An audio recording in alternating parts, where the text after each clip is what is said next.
Good morning and welcome back to this morning session. So, we are going to deal with Benedict Spinoza. And you know, we had already given classes about Renaissance, and then we moved on to rationalist philosopher and the father of modern philosophy, René Descartes, and we are completed. And now this is a rationalist philosopher again. We are with rationalist philosophers. One we finished, and we are going to start with the second one, namely Benedict Spinoza. Benedict Spinoza.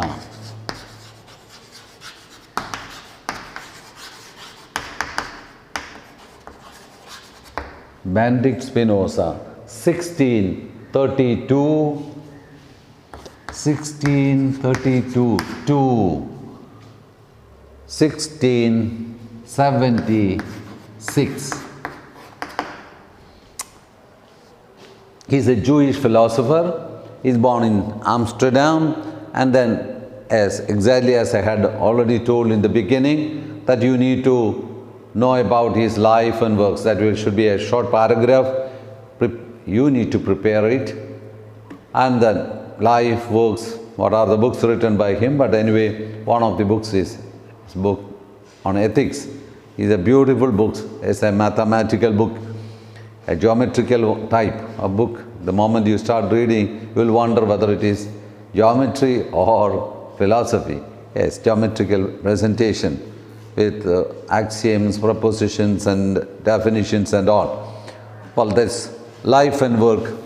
One, introduction. One, life and works. 1, 2, yes, his own. The problem and the method. The problem and the method. Well, we can also write down the entire schema, but then I limit myself to this first part, and then we take the second part, third part, fourth part, fifth part. So, introduction, life and works. Yes, it's a homework or an assignment given to you. You need to get ready with that. Well, the problem and the method. Well, very interesting. Spinoza, exactly as his predecessor, René Descartes, is a rationalist philosopher, and then problem is more or less is the same problem that Descartes faced is also being faced by Spinoza. Well, Spinoza is also in search of a comprehensive vision about life. So that's the problem and method. The problem of Spinoza is very much depending on that of Descartes. Now, what was the problem of philosophy for Descartes?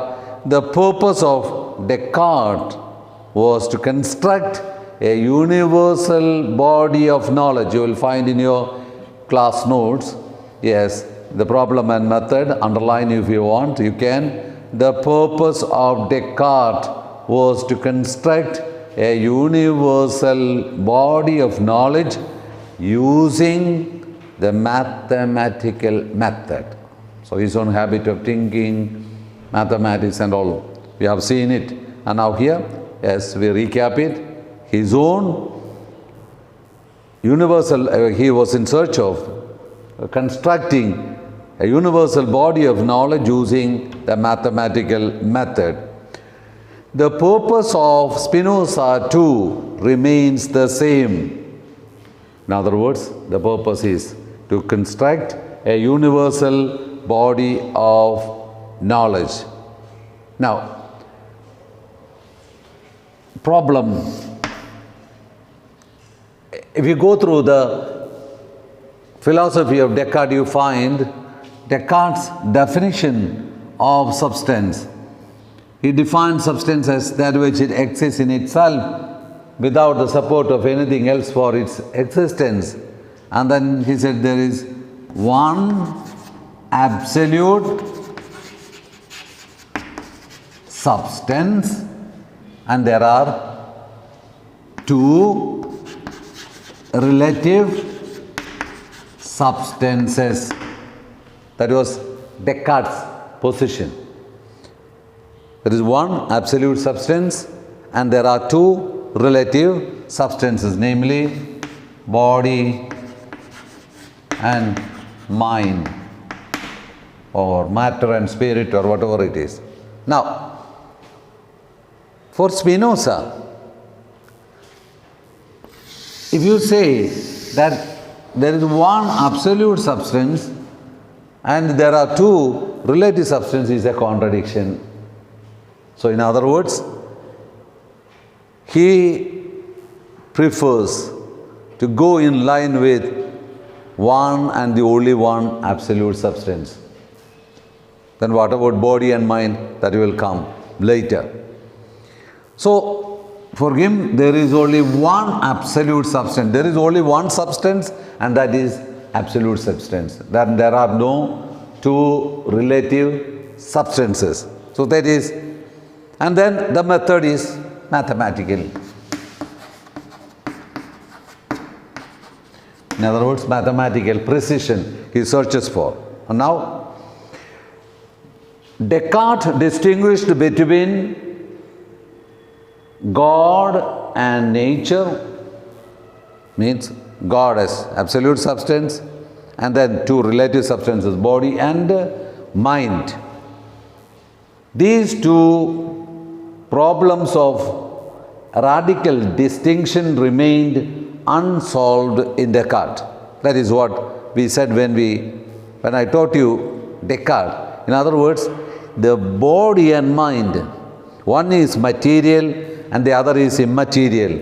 One is spiritual, the other is material. And if so, how do they relate to each other in human person?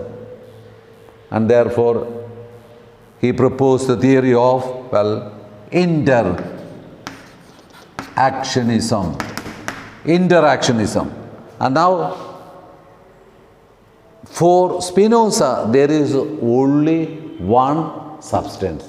There are no two relative substances. Then what about body and mind? From his definition of substance, things will become clear for us. Okay. God is the only substance. God is the absolutely independent substance. God is the absolutely independent substance. For him, there is only one substance. Don't worry about it. As we move forward, things will become clear for you. God is absolutely independent substance. Body and mind too are independent substances for Descartes. But then, how could it be? That is a question raised by Spinoza. How could it be? When you say that there is one absolute substance and then there are two relative substances, how are they related? Is a problem. For him, yes, he doesn't agree with this. Therefore, God, according to Spinoza, is the absolute substance. God is the absolute substance. There can be no other substance. There can be no other substance besides himself. Besides himself means besides God.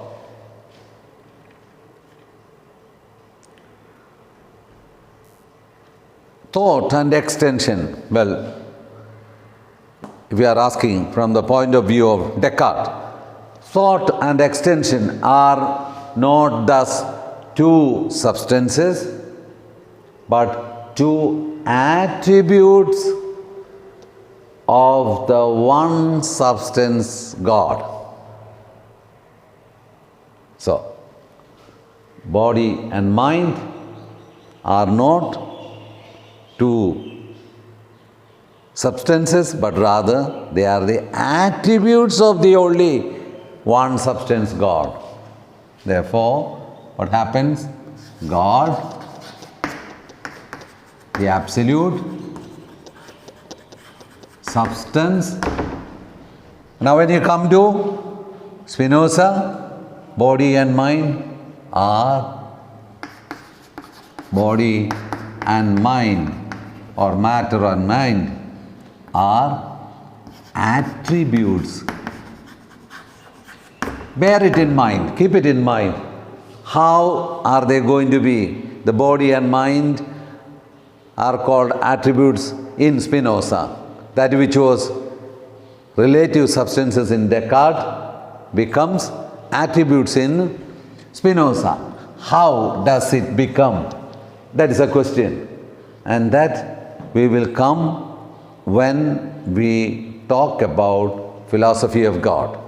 Therefore, after philosophy of knowledge, theory of knowledge, we will take up philosophy of God. At that time, we will be giving the definition: substance, attributes, modes. There it will be clear. Otherwise, I will be anticipating. Anticipation will not work every time. That will take away the unction that we are supposed to keep in philosophy. That will be taken away. So I don't do it. But only in the problem of method, well, we only bring in 2 points. One is that according to Spinoza, there is only one absolute substance and there are no relative substances. Then, in Descartes, there is one absolute substance, namely God, and 2 relative substances, body and mind. Now, pacing ourselves from the point of view of Descartes, we can ask, what are they, body and mind then? If they are not relative substances, what are they? For that alone, for that purpose alone, I just said, in Spinoza, well, there is only one absolute substance, and body and mind, or matter and mind, are the attributes in Spinoza. This will become clear when we come to the philosophy of God after theory of knowledge. Therefore, for the moment, we stop. And then we say the method. He employs also mathematical in its nature, precision. He searches for precision. So, life and works, you have to do as homework. The problem and method is more or less the same as in Descartes. And in Descartes, there is one absolute substance and 2 relative substances are there. But then for Spinoza, the problem is, well, when you say something as absolute substance, then there cannot be other substances. There is only one substance for Spinoza, and that substance is God. Then, from the point of view of Descartes, you can ask one question. Yes, what about then body and mind? As proposed by Descartes, these are called relative substances. But then, well, Spinoza would say they are called attributes. So, in order to understand what is his definition of substance, attributes, modes, we will come to philosophy of God. So, that's what we, for the moment, stop there. And so, we go into the second part, namely, yes, introduction. Then we come to number 2. Yes, the theory of, the philosophy of knowledge. The philosophy of knowledge. Well, there are 3 divisions under that, namely the 3 stages of knowledge. The 3 stages of knowledge. What are they? you studied it already in your first year philosophy. Namely, sense knowledge. Yes, sense knowledge. 211. Sense knowledge. 212. Rational knowledge, not rational knowledge. Rational knowledge. And 213. Intuitive knowledge. I don't have to speak much about it because you had been dealing it with in your first year philosophy. That's why, again I repeat, yes, whatever you studied had to be also brought to the second year. Then you understand second year philosophy in a far better way. Now, sense knowledge, what is it? Yes, the knowledge that you derive through the senses are called sense knowledge.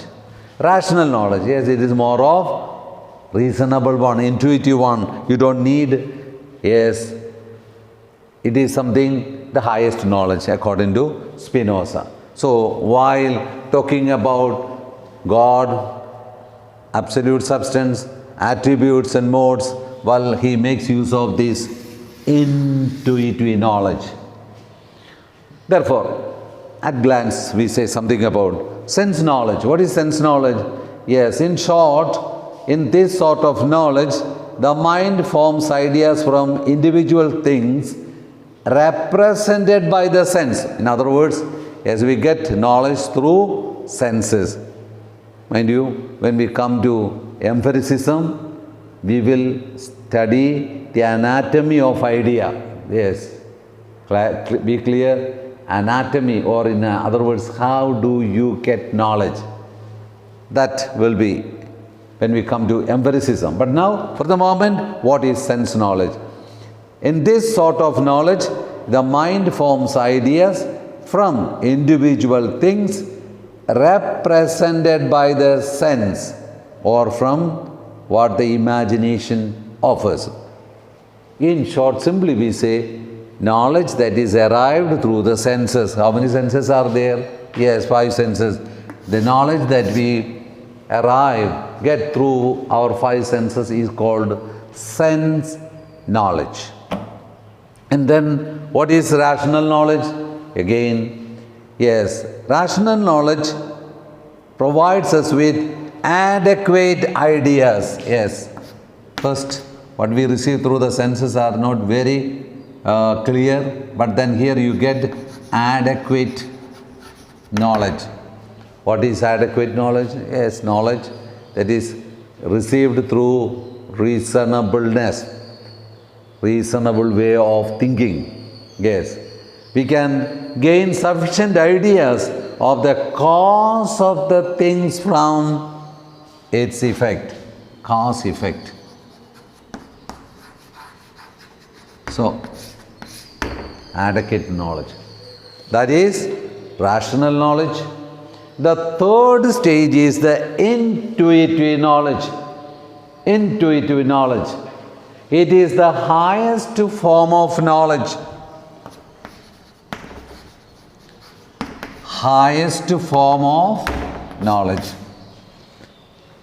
Remember, this is the highest form of knowledge by which everything is conceived as necessarily grounded in God's being and following from it. You need to write down that sentence. What is intuitive knowledge? Intuitive knowledge is the highest form of knowledge. Yes, why? There is a gradation of perfection. Yes, sense knowledge, that which is received through the senses, 5 senses. You hear something, you smell something, you taste something, you feel something. All those primary sources are taken inside, reflected upon, and thus you have adequate knowledge. The first one is, yes. And then you are able to say the cause-effect relation. Therefore, rational knowledge. The third one is the highest form of knowledge by which, write down, everything is conceived as necessarily grounded in God's being.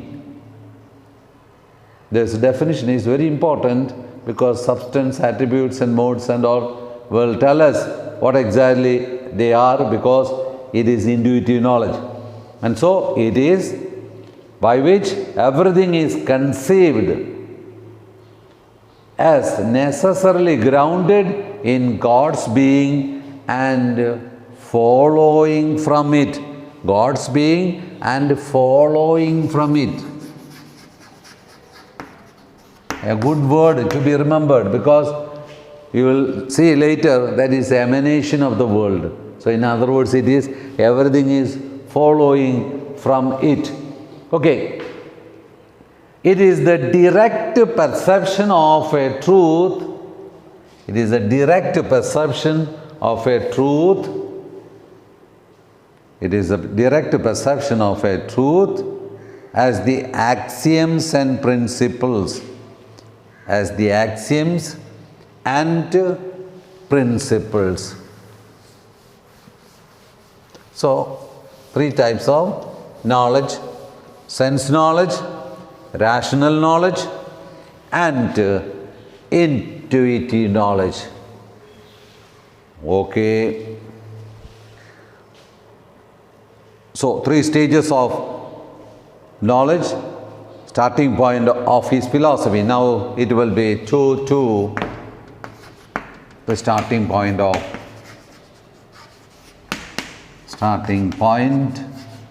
of his philosophy. Very interesting. How does he start? That's the thing. For him, this is something you need to bear in mind. According to him, there is a perfect correspondence between, that door could be closed now, door.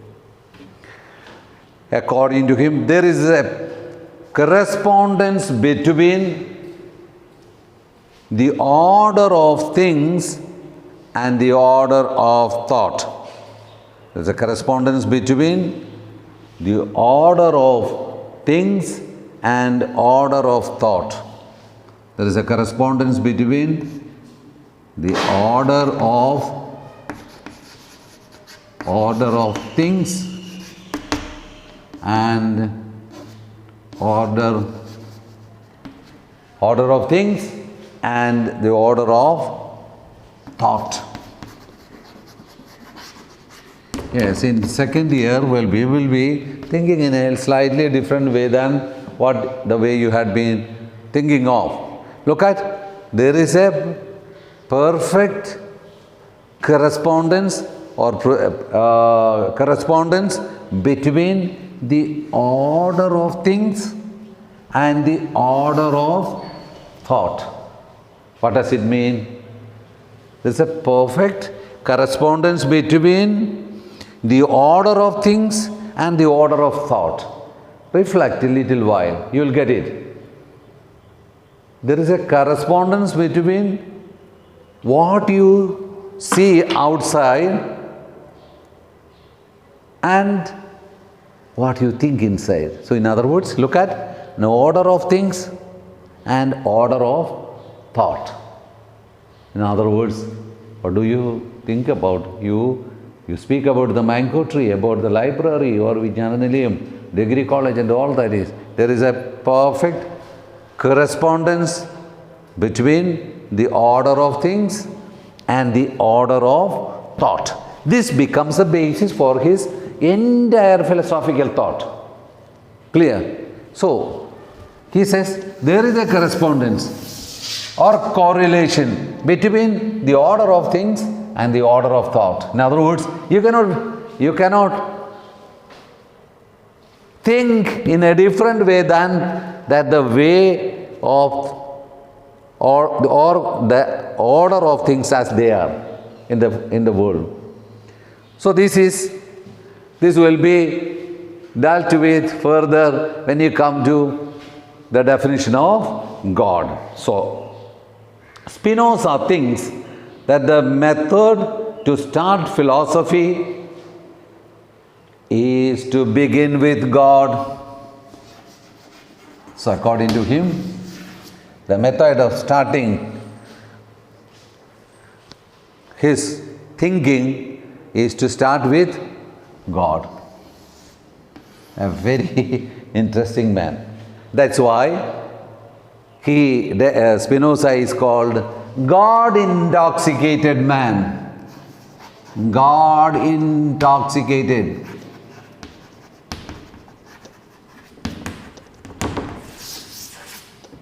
God-intoxicated man. While studying, doing my MA in philosophy in Louvain, well, his book Ethics was taken for our study. Oh, you go mad, because axioms, propositions and all that is, but then the substance is, all topics is about God, because you will come later to know that God is in nature, nature is in God, God is in, because the order of things and the order of thought are having a perfect correspondence. So, God, nature, nature, God. He has no difficulty in exchanging the words God or nature. He will use it later. That's a very interesting section. When you come, I will deal it with a little more with the clarity. So, God or nature. That's why you look at this sentence. The order of things and the order of thought are the same. You can. Therefore, he will call nature God, God, nature. How is it? That we will see later. So, in other words, both Spinoza thinks that the method to start philosophy is to begin with God, the most perfect being. The most perfect being. God is the most perfect being, the origin of things. Yes, the origin of things. Origin of things. Then, both in the realm of thought and being, both in the realm of thought and being, who comes first? God comes first. All thoughts are ultimately related to the idea of God. These are some very interesting sentences, but then one are the same. And that's why, as I said, he is called God-intoxicated man. Therefore, in the next class, well, we will take up the third point, namely the philosophy of God. There comes his definition of God as a substance, attributes and modes and everything. Remember this key sentence. What is that? There is a correspondence between the order of things and the order of thought. And second is, should make use of this for your meditation today. What is the relation between thought and things? Yes, you simply say something about your breakfast. What did you have in the morning? Yes, we had, chapati or upma or whatever you call it. You see, there is an order, correspondence between the order of things. Yes, your breakfast you are talking, that is the smallest example that we can say. Yes, the order of thing, the breakfast that you had, what is your thought? You don't say, after having taken chapati in the morning, you say, there was in the morning yellow rice. Because there is no correspondence. That's why Spinoza says there is a perfect correspondence between the order of things and the order of thought. Reflect a while more, you will get it. Therefore, the most fitting idea to begin with is philosophy of God. So that we will deal it tomorrow. So the starting point of his philosophy is God himself, because he is the most perfect being, the origin of everything, therefore we should start with him. But you just think now, in Descartes, what did we do? He started with cogito. And now, In what way Spinoza is different from Descartes? At the end I will tell you. Because, yes, he is starting again there with himself only, because thought and being, order of things and order of thought. Whose thought? Spinoza's thought, thinking. Spinoza's thought. Therefore it becomes subject-ended. But then, yes, as exactly Descartes, after having proved the existence of the cogito, immediately jumped on to the philosophy of God. But here, yes, slowly we enter. Tomorrow we will see the philosophy of God. So that is, by then reflect about this particular sentence, the order of things and the order of thought. There is a correspondence. Thank you.